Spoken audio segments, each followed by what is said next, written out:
Wala naman kayong kasalanan sa nangyari eh. Ang damihan niyo naman madalas gumawa ng gulo. O sige, iwan kayo sa pagkain niyo dito. Pagdamutan niyo na lang. Palabasin mo ang sakada niya! Ang mga sakada, palabasin mo!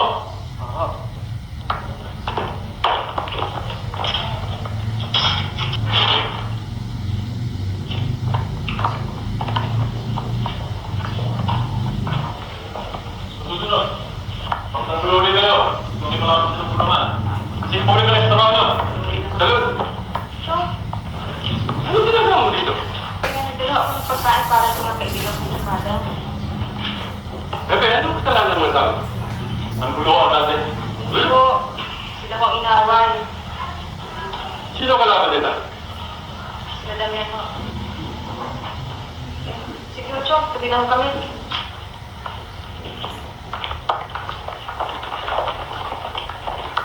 Bebe, bakit sila lang pinulunod? Hindi ba kayo kaaway? Bakit?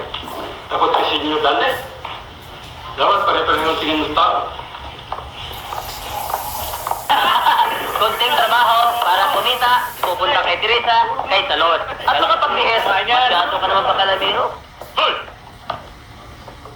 Nagabi na unaan mo ko. Pero ngayon, pinagandaan na kita. Titingnan ko lamang kung gaano katatagal. Butit naririto kayo, Hepe.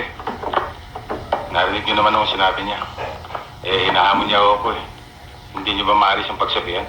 Kung kaya mo lumaban, humingi ka na lang ng tawad sa kanya. Ba't ako hihingi ng tawad? Sila naman ang...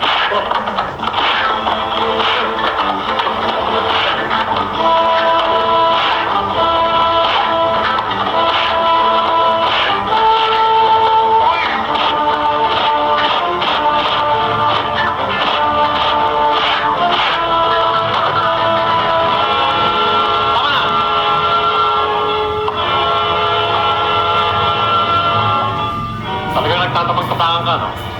Hindi, Hepe. Nakita niyo naman, hindi nagmula sa akin ang away. Kung sa umpisa pa lang, sinabihan niyo na siya. Hindi na sana nangyari ito. Wala ka nang galang magsalita ngayon. Ginagalang ko ang iyong uniforme. Pero nakikita ko, hindi mo ginagalang yung tungkulin. Talagang hinahamon mo ko, no?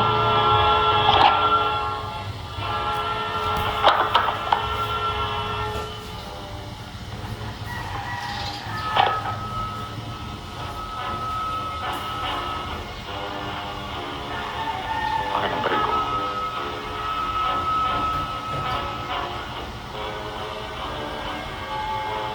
Bakit ang baril ko?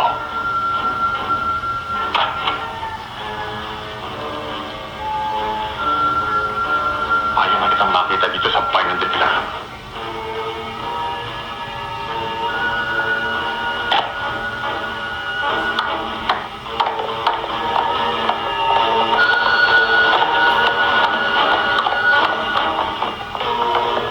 Selmo?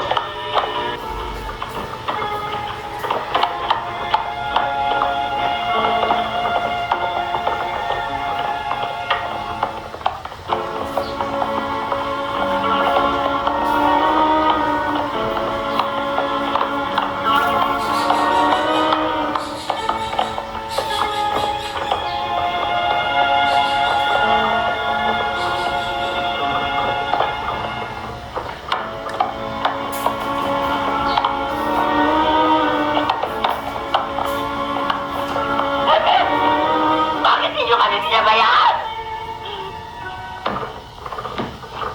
Wala namang kabuluhan sa inyo ang buhay ng isang tao! Minahaw kayo, Alimbisin. Ginagawa ko lahat ng aking magagawa upang mahuli ko kasi aking mga kapatid. Hindi ko magagawa sa isang kisap mata lang. Kung gusto ninyong mahuli, mahuli mo! Hindi lingid sa kalam ng marami. Nakilala mo pumatay sa asawa ko! Alimbisin, hinabalaan ko kayo. Magbigat ang ibinibintang niyo sa akin. Pati ako, binabalaan mo! Alcalde! Alcalde! Sa inyo ng katarungan. Ang asawa ko isang mabait at tahimik na mamamayan. At kung may pagkakasala man siya, yan ay dahil sa pagpapahalaga niya sa kanyang mga karapatan. Bebe, Katarungan!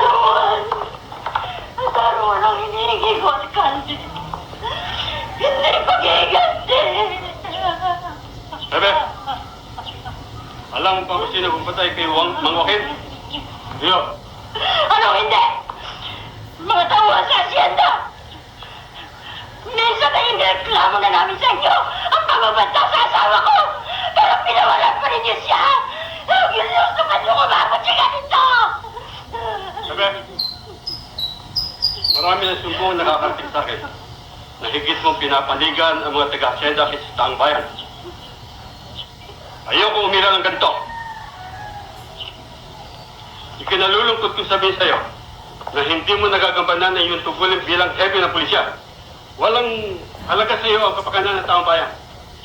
Kaya hindi mo maaaring maalis sa aking isipan na meron kang kinakatigan o kinukuble. Wala na yun.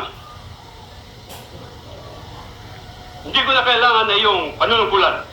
Hindi niyo magagawa yun. Ano hindi? Enteng! Isarmahan siya, pati si Reyes at si David.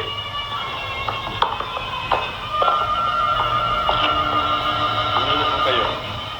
Para ko na bahala mag-ayos niyan, ha?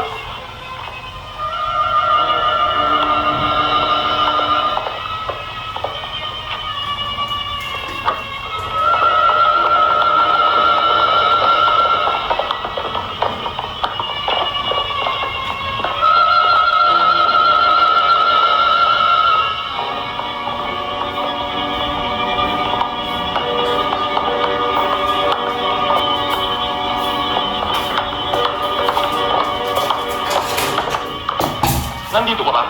Hindi ba sinabi ko na siya na ayaw nagtama kita rito? Sinabi mo sa akin, hepe ka pa ng polis.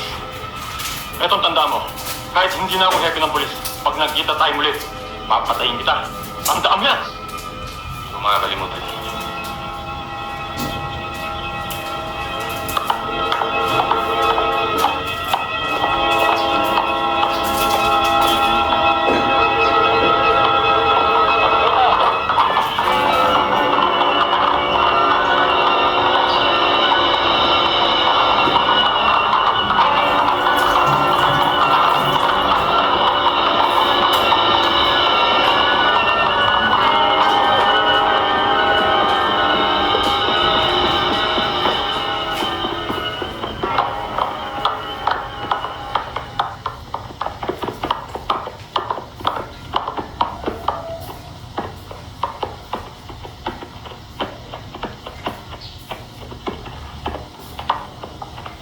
Alcalde!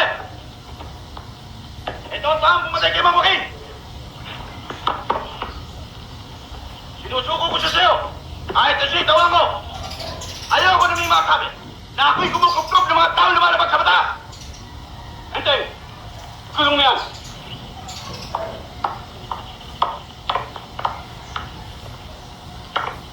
Alcalde! Kung ano man ang reklamo ng taong bayan, masabi ka lang!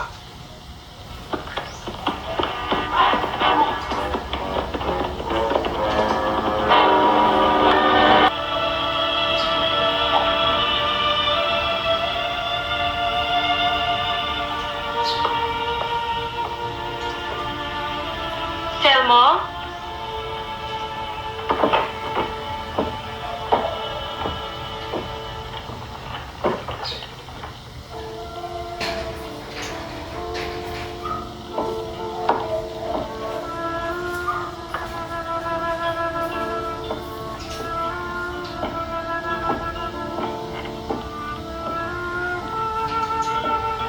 May nagsabi sa akin na hindi ka tumuloy sa asyenda.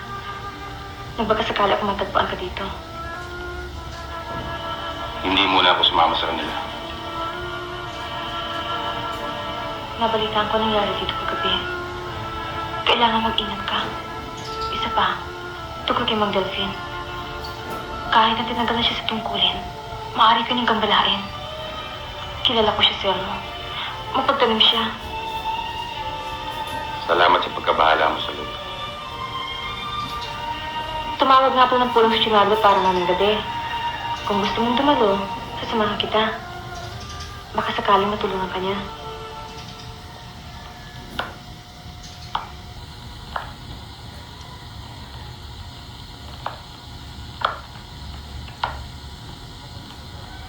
Gusto bang maging alkalde ng Del Pilar? Alkalde? Eh, happy lang eh. Tinanggal na ako eh. Basta sa susunod na halala, ikaw ang lalaban ko bilang alkalde. Wala ko tayong labang kay alkalde. Masyado ko siyang malakas sa tao. Lalo-lalo na sa mga nangyayari ngayon. Mahina ka talaga. Paano mananalo isang tao kung naiintindihan ko kayo?